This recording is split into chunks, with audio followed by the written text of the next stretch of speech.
Trump just told everyone what the real threat is, but no one's listening. And while the news cycle is completely consumed by the war in the Middle East, tariffs, AI headlines, everything happening all at once, there's a quiet but very significant rotation happening and serious money moving right now.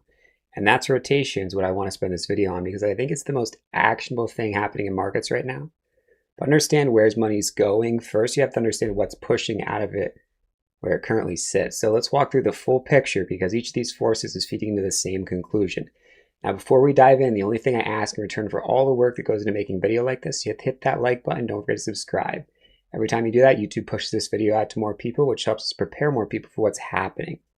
The US is currently carrying more than $38 trillion in debt, and the truth is that by every historical precedent, the current system should already be under extreme stress and really collapsing at this point.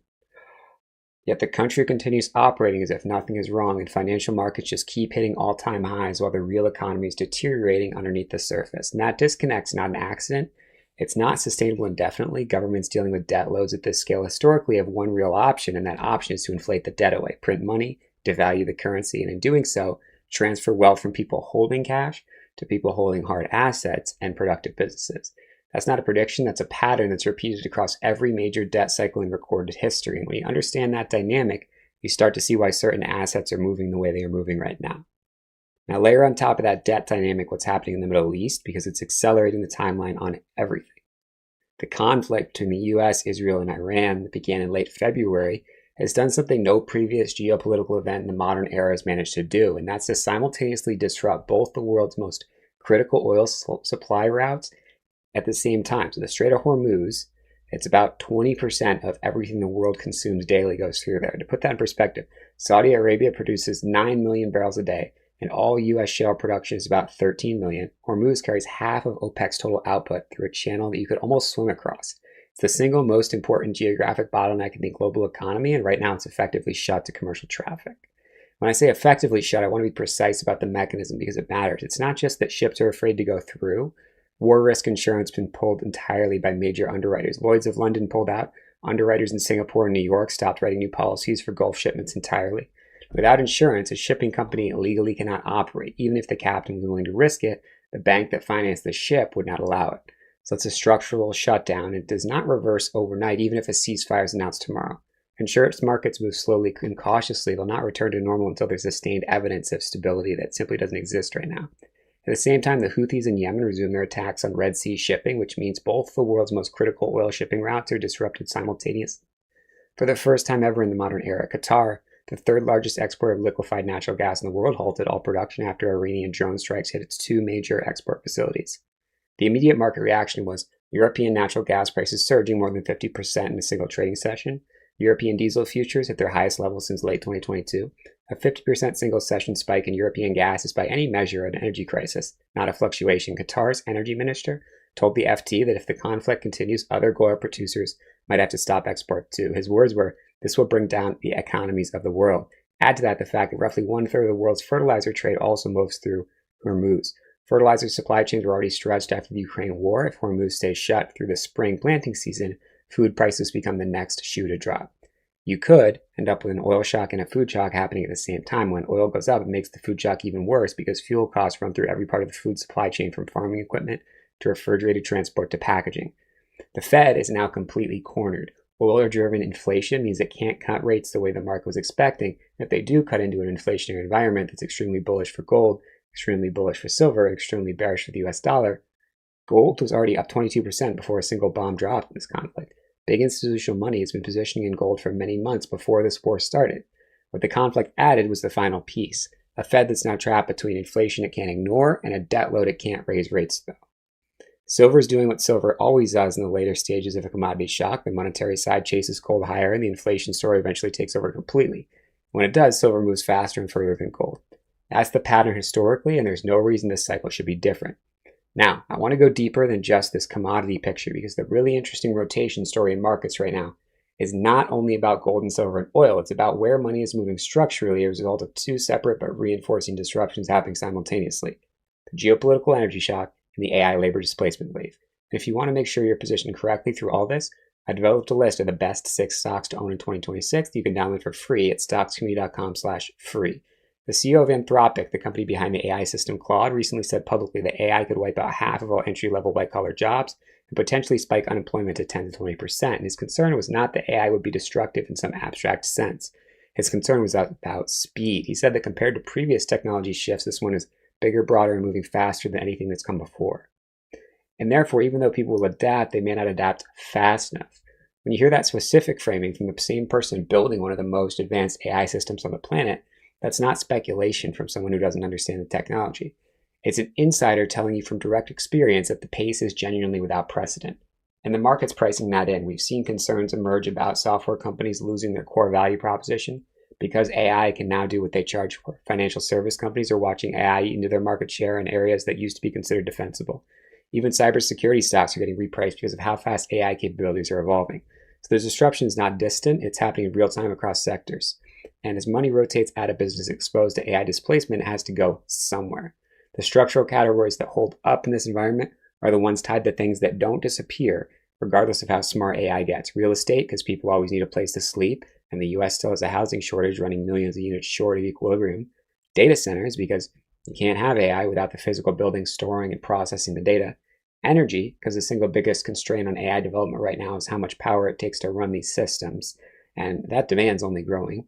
Food and consumer staples, because people still need to eat, and experiences, travel, life events, hospitality, because AI reduces the screen time work people have to do.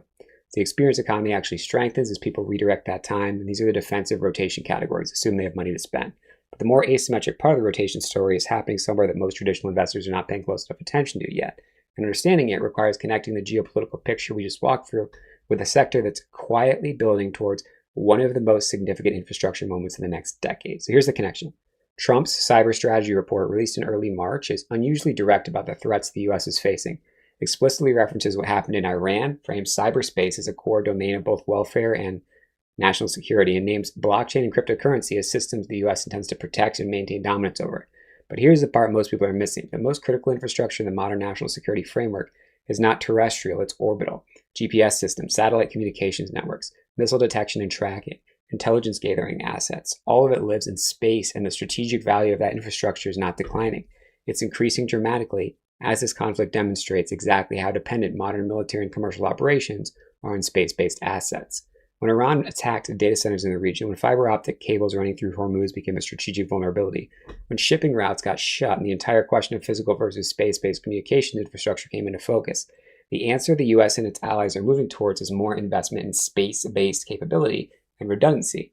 And that creates a very specific, significant demand environment for the companies building the rockets that put those assets into orbit. Now, before I get to the specific name I want to walk you through, let me talk about the elephant in the room in commercial space because it sets up the opportunity perfectly. And if you're actively managing your stock portfolio, head over to stockscommunity.com/freedom to book your free 15-minute strategy call where I can better understand your long-term goals and your approach to the market. The link's in the description below. The elephant in the room is SpaceX. SpaceX is not publicly traded, but there's been persistent and growing speculation that an IPO could happen. And when it does, it would almost certainly be one of the largest IPOs in market history. Starlink alone is a satellite internet constellation serving millions of users globally. Starship is a reusable heavy lift system that changed the economies of reaching orbits entirely. The launch cadence they've established has made them the dominant force in commercial launch. All of it adds up to a company that would command a valuation that would immediately value the entire commercial sector by association. Here's why that matters right now. Throughout market history, when a dominant private company eventually goes public, it functions as a legitimacy event for this entire category. Forces institutional investors to take the sector seriously. It pulls in capital that was sitting on the sidelines because there was no obvious benchmark to price against. The most established independent players in that sector are the first beneficiaries of that capital inflow. This is the pattern. Amazon's dominance in cloud forced every allocator to build a framework for evaluating cloud companies, and that framework benefited the entire system. A SpaceX IPO would do the same thing for commercial space, and when you think about which company is best positioned to benefit from that kind of sector legitimization event, you want the player with the strongest combination of operational credibility, defensible technology, expanding addressable market, and a valuation that's not yet fully reflected the scale of the opportunity. Now let me bring in one more framework before I give you the name because it's directly relevant to how I'm thinking about the entry point. Charlie Munger, Warren Buffett's partner of more than 47 years, said in one of Berkshire's annual shareholder meetings that if all you ever did was buy high-quality stocks on the 200-week moving average, you would beat the S&P 500 by a large margin over time. The 200-week moving average is simply the average closing price of a stock over the last 4 years. Stock trading at or near that level is a stock that's been meaningfully discounted from its highs and is offering a historically anchored entry point. So the key word in Munger's rule, though, is not the moving average, it's high quality. He was only interested in businesses with real economic moats, genuine competitive advantages that would be difficult or impossible for competitors to replicate. And the moat question is the most important question you could ask about any company in the commercial space sector right now, because a lot of names in the space have ambitions and pitch decks, but very few have actual operational track records. So the company I want to talk about has both. The company's Rocket Lab, ticker RKLB. And the reason this name has my attention comes down to a convergence of factors I don't think are fully priced in. First, Rocket Lab's not a concept company. They've been successfully launching their Electron rocket and delivering payloads to orbit with a consistency that's made it one of the most frequently launched small rockets in the world.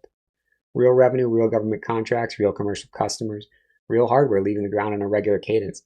And that operational foundation separates Rocket Lab from the overwhelming majority of companies in this sector.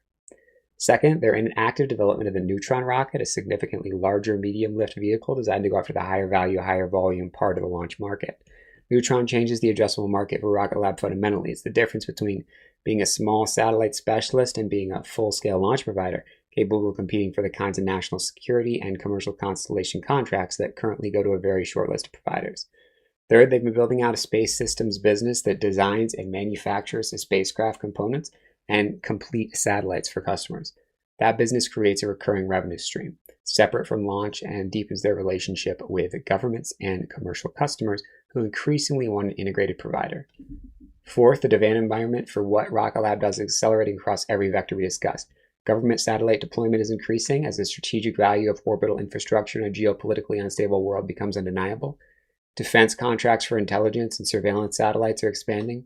The cyber strategy framework explicitly identifying space-based systems as critical national infrastructure is not rhetorical. It's a budget and procurement signal. And every one of these demand drivers connects directly to the macro story we started with. The oil disruption, the AI expansion, the US government's need to maintain operational superiority in a world where adversaries are targeting the infrastructure modern economies depend on. Fifth, there's the SpaceX IPO optionality we talked about. Rocket Lab's the most established independent launch provider in commercial space. It's the name that institutional investors who can't get SpaceX allocations are most likely to rotate into when a SpaceX IPO forces them to build a pricing framework for the sector. That's a real asymmetric catalyst sitting on the table that costs you nothing if you're already in the position for the operational reasons we just walked through. And sixth, when you apply the Munger framework to the current trading range for Rocket Lab relative to where the business is building forward, you see the kind of entry point that Munger was describing. Not because the moving average is magic, but because it reflects a stock discounted by temporary market conditions while the underlying businesses continue to develop and strengthen. The combination of all that, the operational track record, the Neutron expansion, the space systems business, the accelerating demand from geopolitics and AI and defense spending, the SpaceX IPO catalyst optionality, and the current valuation creates an asymmetric setup that I think deserves serious attention from anyone trying to understand where the smart money rotation is heading over the next 1 to 3 years. Nothing in this video is financial advice. I'm walking you through extremely quickly the analysis. You can think it through yourself and make your own informed decision. Investing always carries risk. Any single stock position should always be sized appropriately within a diversified portfolio. What I'm saying is that when you zoom out and look at all the macro forces we've walked through, the debt environment, the energy shock, the AI disruption, the accelerating demand for space-based infrastructure, and you ask yourself, well, where does capital rotate and do when all those forces are operating simultaneously? The commercial space sector in general, and Rocket Lab specifically, starts to look less like a speculative bet and more like a structural position in the backbone of the next decade's economy. The window to position yourself ahead of that recognition before a SpaceX IPO announcement or a major government contract cycle makes the opportunity undeniable to everyone. It won't stay open forever. So if you already have a portfolio going and you want to make sure you're in the best stocks in the market, download my best 6 stocks to own in 2026 for free at stocktomedia.com/free. If you found this information valuable, smash that like button, subscribe to the channel, and share this with somebody who needs to hear it. Because the people who prepare themselves and stay one step ahead of the everyday person will always come out ahead in the long run. Thank you for watching. I'll see you in the next one. And if you want a nice, slow, approachable explanation and daily walkthrough of how to spot stocks before they go up, schedule a free 15-minute call at stockscommunity.com/freedom, where I'll help understand your situation, talk a little bit about what you've tried in the past, answer any questions you might have. And if we're a good fit to work together, I'll extend an invitation to check out the trial and join the community where we talk in a very measured and normal rate about current stocks and opportunities on any given day. A little bit about macro, but more about entry criteria. And there's actually a great video right below on one of these 6-figure strategy calls that you can take a peek into. Good luck.